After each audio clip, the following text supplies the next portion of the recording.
me. Fuck me. Well, fuck me. Fuck me. Hello, foot nerds, and welcome to another installment of the Foot Me podcast, your podcast for everything mid-level, mid-tier, and just plain mid. I am your host, TJ, and the non-rated, non-affiliated podcast that I do on a weekly basis that some of you decide to listen to, and I greatly appreciate. Again, oftentimes these episodes are more like therapy sessions, and today is no different as we, do what we typically do, look back at my week, how I'm performing, what was going on. There's a little weekend league in there, so we're gonna talk about that. We're going to discuss a little bit about content, what's going on, SBCs, some cards floating around there, things that are going on, and then maybe some of the general, now that we're at the end of the season, kind of a season in review, state of where we are, things like that, based on what we're hearing. A little bit of a, pull back the curtain a bit. I am trying a new microphone setup, and so that's why we may have a better or worse audio. I'm also working on my overall placement with it, so hopefully I'm not going in and out too much and that you're having to adjust the audio on your end. This may or may not be put up as a YouTube video as well. I was having some interesting elements going on when it comes to what camera my computer is choosing and so forth, so we're just going to keep going through this. I already recorded this episode, and the audio was so bad I am redoing it. So we'll see how that plays out. Maybe the second time is better, or if it's like playing weekend league or things along those lines, I'll just keep banging on this nail and losing repeatedly. So anyway, let's go ahead and get into it. I believe the first thing we do is... Hey, how you doing? And how I'm doing is not much. Last week I was like, I'm doing okay. And I kind of feel like this year has been a perpetual bit of, stasis. I am still in Division 6. I am still at the last checkpoint. Now, I have gotten up right next door to Div 5 more than once and then lost that promotion game, which... what do you think? I'm under the impression that when you are in a promotion game that you end up playing folks from either the division above. I mean, they're not real clear what the division bracket is. Like if you're in 6, do you play folks in 7 and 5? Do you just play people in 6? Whatever that is. Do they give any kind of preference over location and ping over, records? It's... As much as EA has increased telling us what's going on, like in their patch notes, there's still so much of this game that's just like, I don't know. And so it is that. But I feel like, and maybe it's just in my head, maybe it's because there's more pressure to move forward, but I find that those games I end up playing, I don't end up coming against many trash players for that last one. It's not like... that you fight through, and then that last game they give you a cupcake. It seems like they're always kind of moving up. And this is happening a bit more with me this year as I'm playing more duos, which it's one of those, there's good and bad. They can't team press, but they get to, if it's a couple of good players that can, tilt the balance, I think. For the most part, my wins and losses are on me.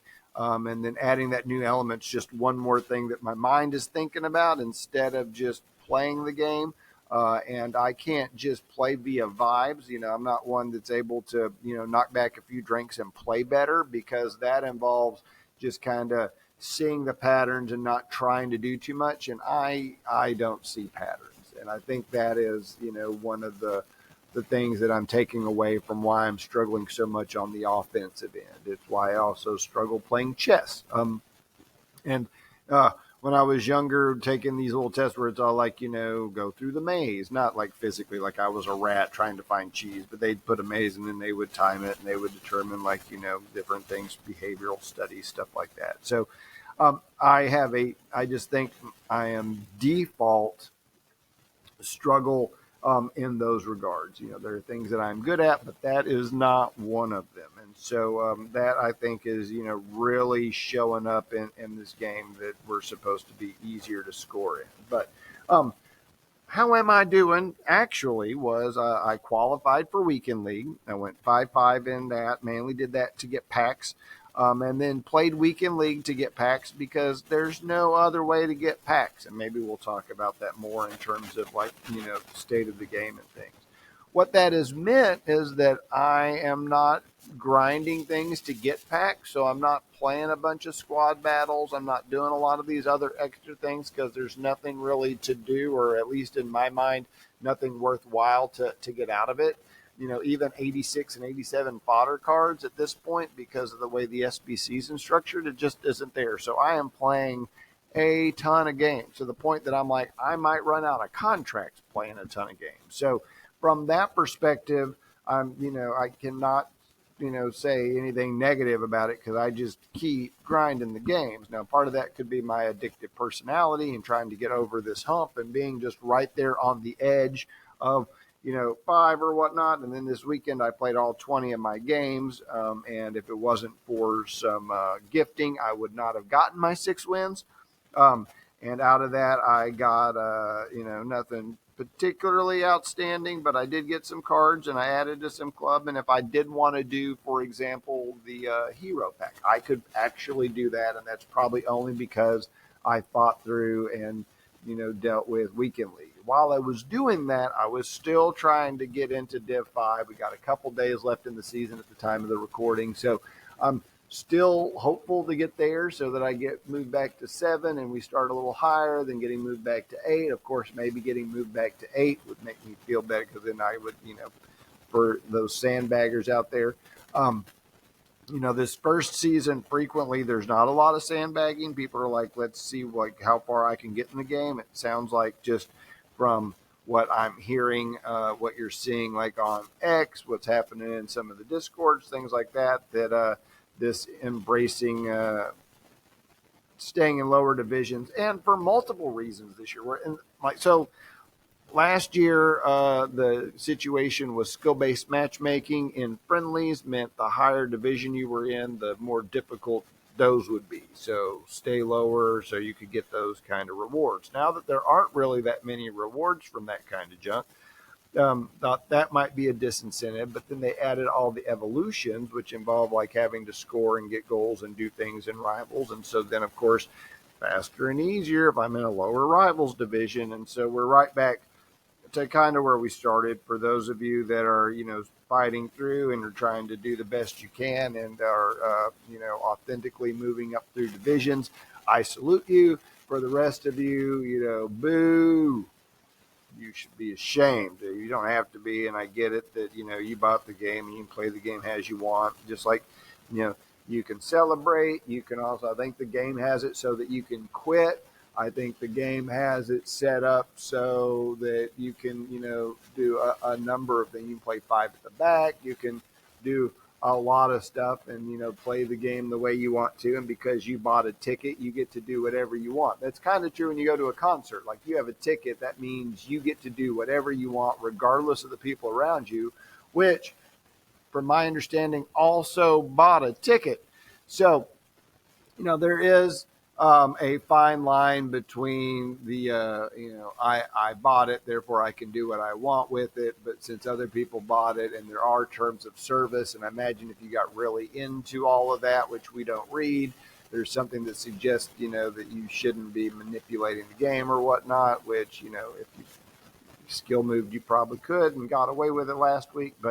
And so nothing's ever going to happen with this. And this is just a discussion. It has more to do with probably ethics than there should be some kind of rule in place.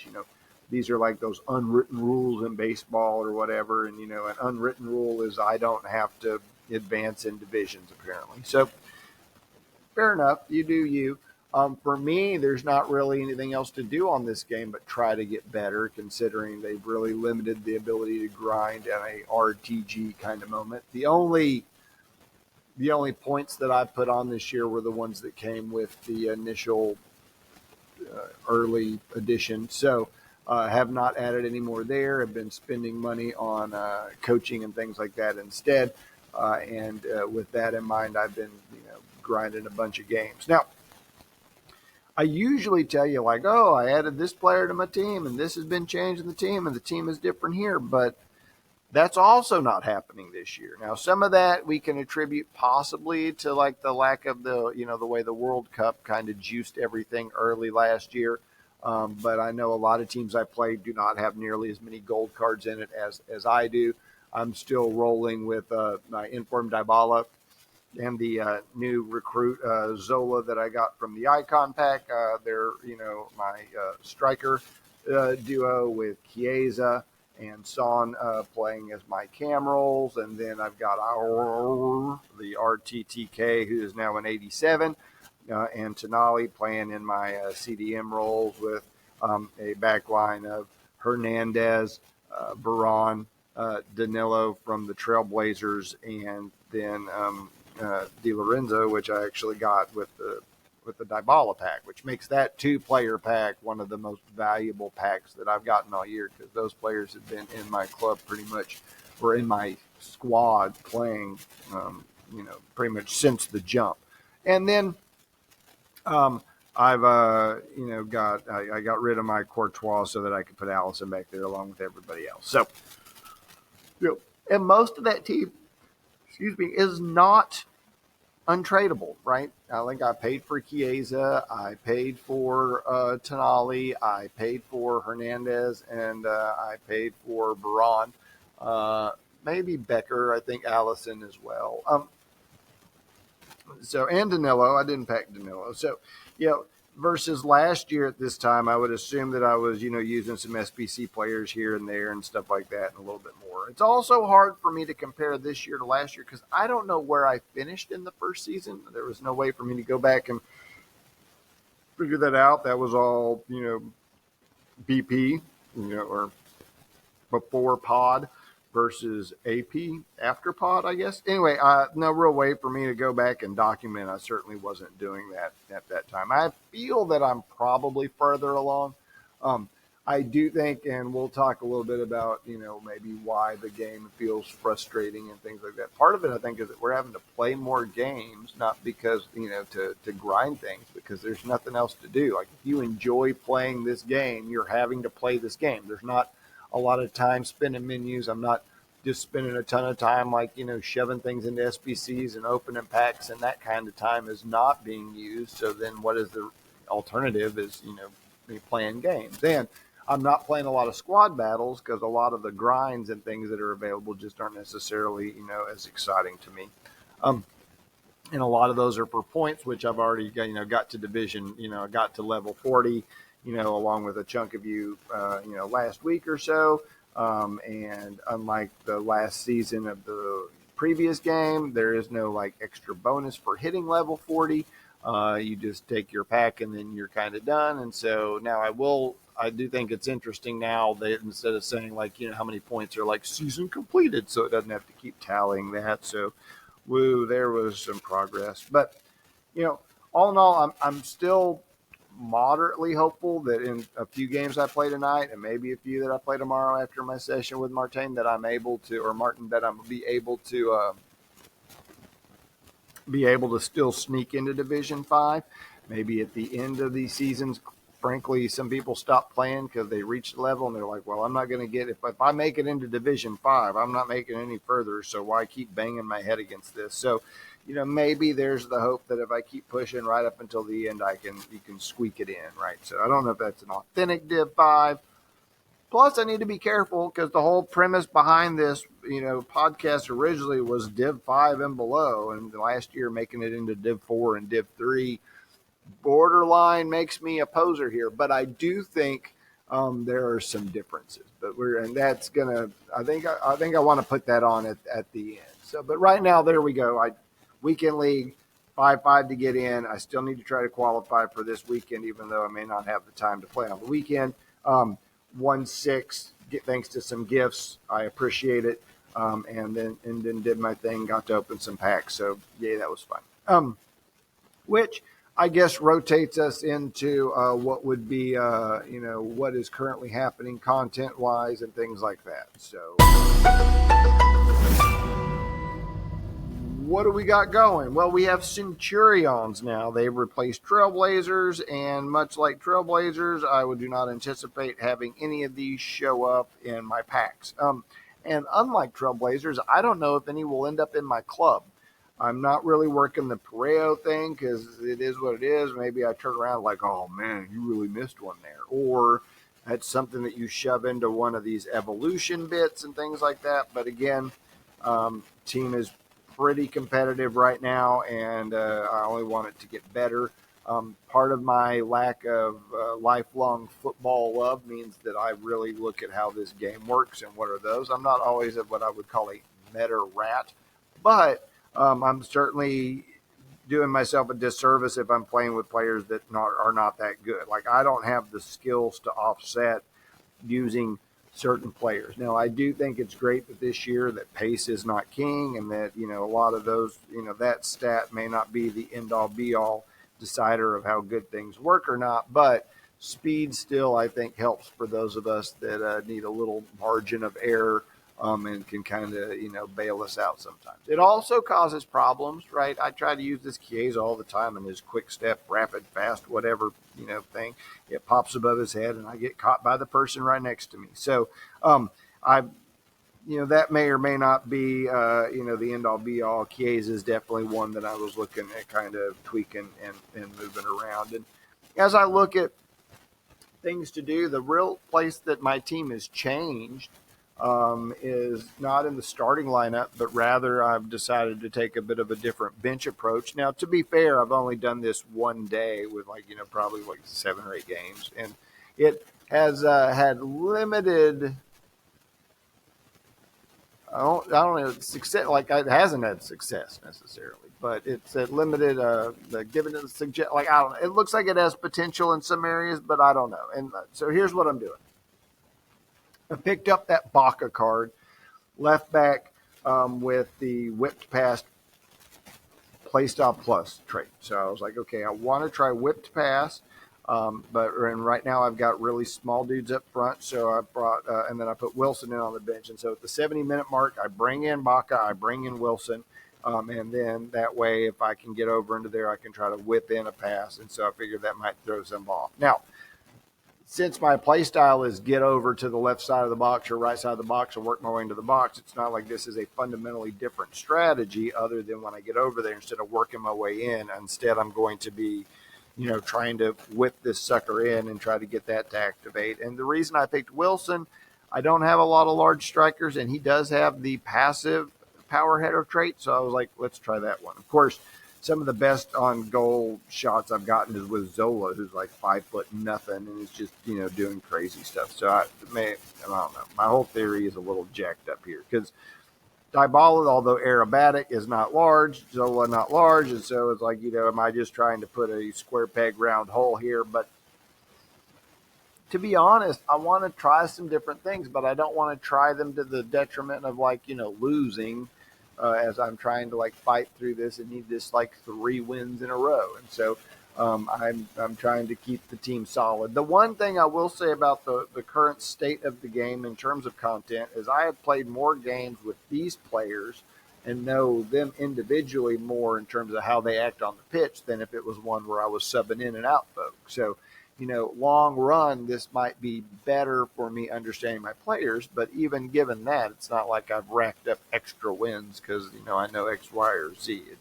It's helpful, and I'm working on it, but we'll see. And so I've got that going on. I also added Kimmich to the bench because he was one that I packed, and he has the over-the-top playstyle plus, and that one actually has gotten me a little bit closer to some dividends than even the whip pass. I have not given up on this experiment. Clearly need to spend a little bit more time on it, but I would prefer, I think, to bring in somebody for Chiesa in that 70th minute with the whipped pass straight versus sacrificing my right back, left back. But one of the things that I have found is that with this strategy style that I am employing, which is, it's not cutback. It sounds a little bit like that, but because when I cut back, when I do that and put it in, there's like 4 people in the box that aren't mine, and they take the ball and run away. So I work down to the baseline, but then I try to find a spot, someplace there in the box. And when I'm using Hernandez or De Lorenzo to pass in, frequently those passes are not making it where they're going. Both of them have like 75 rated passing, right? Whereas Zola, when I move him back to Cam, or Awar, if he pulls his way in, stuff like that, they've got an 80, 85, 87 passing. And those balls find a way home. And so I think even though you get that extra man advantage by bringing in the right back, left back, they're not the ones to necessarily do that pass. And so whether I need to put it off and then get it in. And of course, my passing accuracy is really struggling. I don't know if it's me. I'm looking at one player, the ball goes someplace completely different. My thumb, my button pushes, all of that just seems a little bit off. And so with that, I had decided that, Einstein's whole theory about if you do the same thing over and over again, expecting different results, you were a bit insane. So I decided to do something a little different. Not too substantial. I'm still running 4-2-2. I've adjusted a couple minor things in the tactics. Instead of stay forward, I have them on balance. So Dybala gets a little bit more involved. There's a bit more of an outlet. Helps me get the ball in. I've, enjoyed that part for sure. I think that has helped. But I changed my camera angle. I've been on co-op 20 zoom and it lets you see the whole field and things like that, but man, it's playing so far away, and I'm on a television instead of playing on my monitor, and so I think that adds it a little bit to it. The good news is that it let me kind of see the field and see some of those things. Again, I'm not good at recognizing patterns, but knowing where a couple players have a tendency to be when I'm on one side, and now I'm having to reference the mini map a little bit more, but I think I'm still ingrained enough to do the switches that's really not affecting it. And so the reason I think that is important is I've been able to see a little bit better in terms of angles and getting around folks and dribbling, and I think that has helped me improve a little bit. I at least feel a little bit better. I enjoy it a little bit more because I no longer feel like I'm moving around ants, so I can appreciate some of the moves and some of those types of bits. And so I think I just enjoy the presentation of it better, except for post-goal. Why on earth EA has a game where when you score a goal in this view, it doesn't show you the card? Like I get the very top of the card, so I can tell if it was a special card or not. But other than that, unless you know who scored, you're not going to know who scores afterwards. And so that's a little bit of a bummer, but whatevs. That's very minor. We're more worried about the gameplay and the functionality of it than, the presentation, if you will. Speaking of presentation, like I'm going very bare bones this year. I've got like a TIFO up that's like the Wrexham badge. That's about all I've got going on to try to limit any kind of active TiVo around, because I swear that has an impact on gameplay to a degree. But anyway, I'm kind of keeping it basic when it comes to that stuff, and just kind of clean and moving forward, and just pounding out, these games with, mixed results. And one of the things, and I think I mentioned it earlier, was that I ended up in my promotion game playing against a duo, and I'm queuing against way more duos than the past. So as I was playing this game and they got ahead quickly, and then I was able to catch up and minimize and then equalize, and ended up being a 2-2 draw, which I was relatively happy with, but man, would have been better. I was like, for my promotion game, I would rather not be, having to have that extra thing go through my head. I get that there's a bonus and whatever, but it's just one more element that I'm having to think about when I'm trying to do this. And, maybe that's just, well, you suck at the game, and like, duh. I mean, if you're listening to this, odds are we all kind of do, and we can relate to, when you start adding these extra variables and adding extra stuff, and then we just tie ourselves in knots for no apparent reason. And I'm trying to get better at that, but it's still, that was there. And so then the next time I queued up, it turned out to be a duo. And so I just said, nope, and backed out. And of course, it backed up my progress and all of those things. So which is the first time I've quit a game at 0-0 this year. So it just really didn't dawn on me. Everybody talks about how there being like there's no negative implication, and you should give out wins and this, that, and the other. And I have a feeling there's a very coin centric glitch exploit kind of reason why they do not give wins to people whenever someone quits against them in Ultimate Team, knowing they can do it. But yeah, that was a bummer, and so then I needed to win 2 in a row, and it just kind of that started me on a whole thing. I should have just played it out. It was dumb and silly, and I should have just kind of played out. I have since gone in and changed it to solo only. May or may not like that, but it is what I've got going. I just feel like there's a lot more. Like the idea that you're playing with a better partner or things like that. Now, granted, anytime 2 people play together, you go to the higher person's ranking, from my understanding. But it's still one of those that I just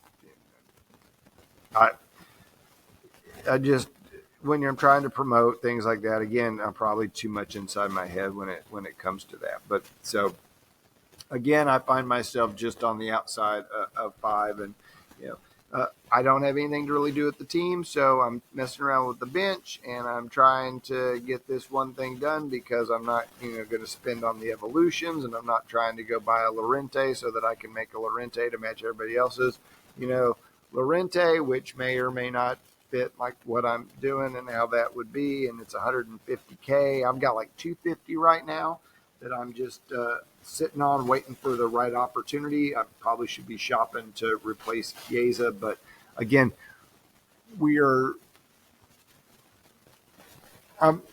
chemistry is still important to me, and trying to find some things out. But I do think some play style plus things and stuff like that would help. So continuing to look, continuing to shop. But at the same time, it's just there's not a lot to do unless you're playing. And so for me, I'm playing a bunch. And, I guess from EA's perspective, that's fine. Like if I'm not going to pay money for the game, then I'll just keep putting in my quarters to, play instead of buying packs. Which, for those of you buying packs, I understand that it is not necessarily, smooth sailing when it comes to that kind of quality. I'm not trying to add a bunch of lone players to my club. And things like that, which I guess does bring us quickly to a couple other bits of content aside from Centurions, as they did bring back the Heroes the Heroes pack, the 87 Max, which last time I did, I got Stoikov or Ostolov or Mosolov or Molotov. Anyway, I got a dude that was not worth it.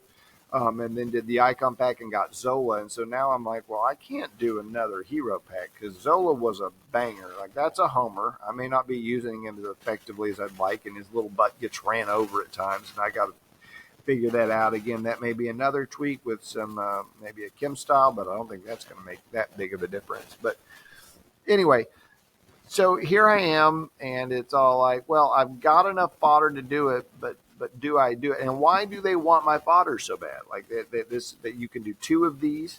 There's a chunk of them that aren't worth more than 20K, and this is 100K, and it's like it's a lot bigger risk. It sounds like for me than versus the icons. And is an icon coming back at some point? And should I just hold on to it, keep powder dry? At the same time, I'm like I did a few of these Centurion ones where the gold. You just put in all your gold commons, and then it gives you like 381 dupes. I did like 3 of those. I was like, I think that's about all of that I need to do, even though that one's still relatively highly suggested on Footbin, which I found to be relatively shocking. Usually when you're looking at these SBCs, and if you look, I don't know, like, so I use foot.gg a chunk now. I know a number of people have gone to that. It doesn't inundate you with ads and things, kind of like, Footbin, even if you sign into it and re-sign into it and do all those types of things. But today, for example, they released the 84 Plus upgrade, which we've hated from the jump because it asked for too much. It's a 26K for 284 or an 84 double upgrade, which is probably going to end up taking some other kind of I don't even look at what the requirements are for it to be honest. But it's what I'm looking at it real quick. Inform 83. So they kind of downgrade a little bit, but it's still inform, is required. And so if you did those inform picks, maybe you got a couple, might do one because, what else can you do? It's either this or don't open a pack. And so you open it and get disappointed. So, there we go.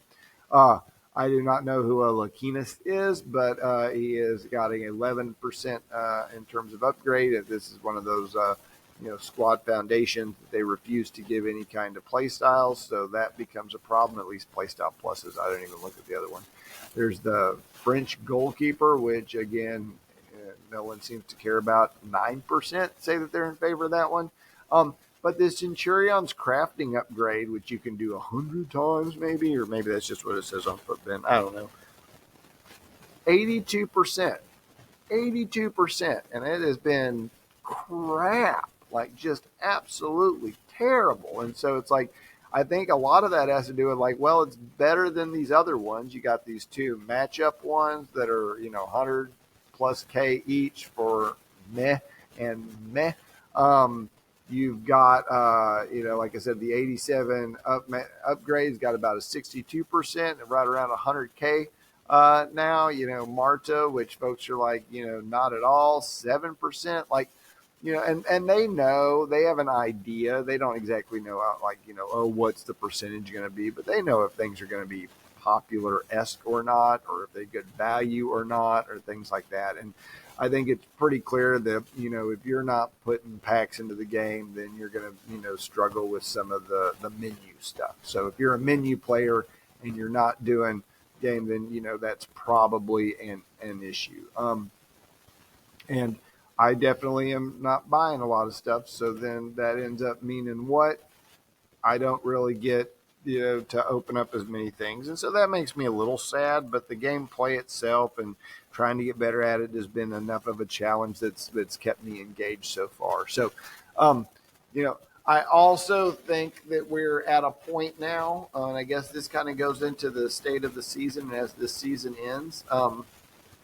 It's hard to point out, what does a casual player of this game look like? It's, can you be casual, and what does casual mean and be in Division 6? You just have, and I know you can, because I played some of these guys where they've got an all gold team with your Rafinhas and stuff like that, and clubs that we were rolling, 3 weeks ago, all gold teams and stuff along those lines, and they are just, having their way. And I will say this, not necessarily having their way, but are able to eke by or, be very, very competitive with someone like me with a team like I've got, which has a few ringers in it, for sure.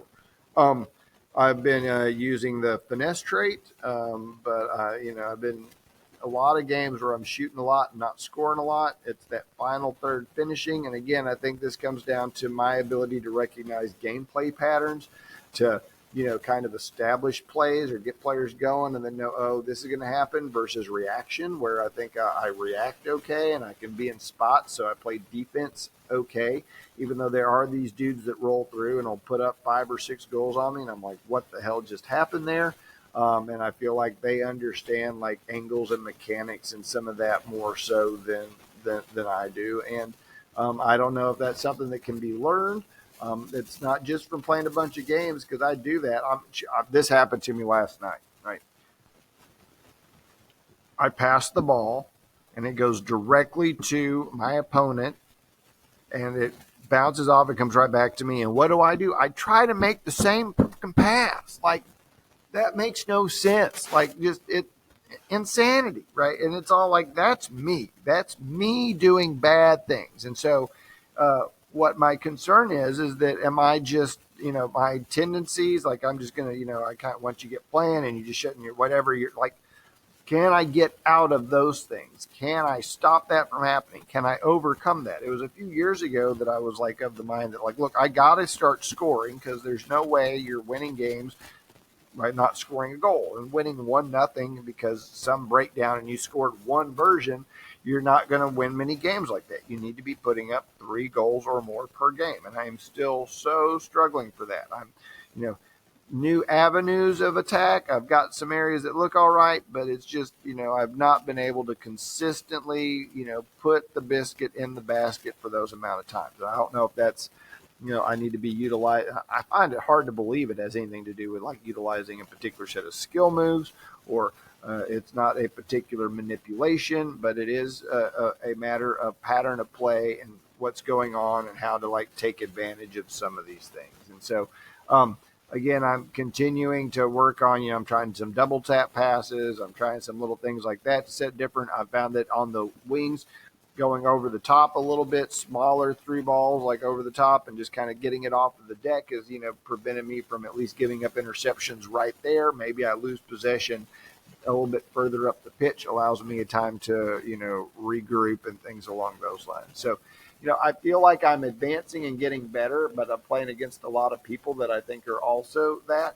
Occasionally, I play against the person that I feel like, oh my God, I should be beating them, and they're just, using like sprint and some like knock-ons and a few of those types of things, and I'm just unable to deal with it. At the end of the game last night, when I could have, it was time to kind of give up, but this guy was able to give it to his center back, and I could not get it off of him. And so there's this, like, I can't do that. Like, I see what he does. He moves around, but I don't have that ability or whatever it is, or I don't know how to dislodge that, then, regardless of like sandwiching and attacking and slide, like it's, and so there's some things in this game that I just don't get. And I've been playing it for so long that I find that to be really frustrating, that these other folks that are able to, take advantage of those, and that I'm not, or that I'm not smart enough / wily enough / experienced enough to know, like, oh, they're abusing this mechanic. Here's how you like counter abuse that, right? So again, that's kind of the downside of it. And maybe I'm playing too many games. You just play over and over again. You kind of get like in a zone, and you just keep doing the same thing, and it's I can't not think about the game or think about playing the game or wanting to kind of get in there and playing on a daily basis. I wish there was a bit more stuff we could open, but at the same time, I do think this is a product of maybe our own wishes.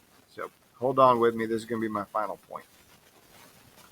The SBCs that we're struggling to complete that require 88 squads and stuff like that, like Blanc, I did 3 and was like, oh, I'm going to finish this because last year I did Sanchez during Team of the Year, and it was a really big one for me, and it freaked me out that I was going to like do it, and it gave me anxiety to, can I get all this done and all these high-rated squads? But I was able to do it, and he was in the club, and it meant so a lot to me. He did really well, and so I was like, okay, well, Blanc is going to be my version of that this year.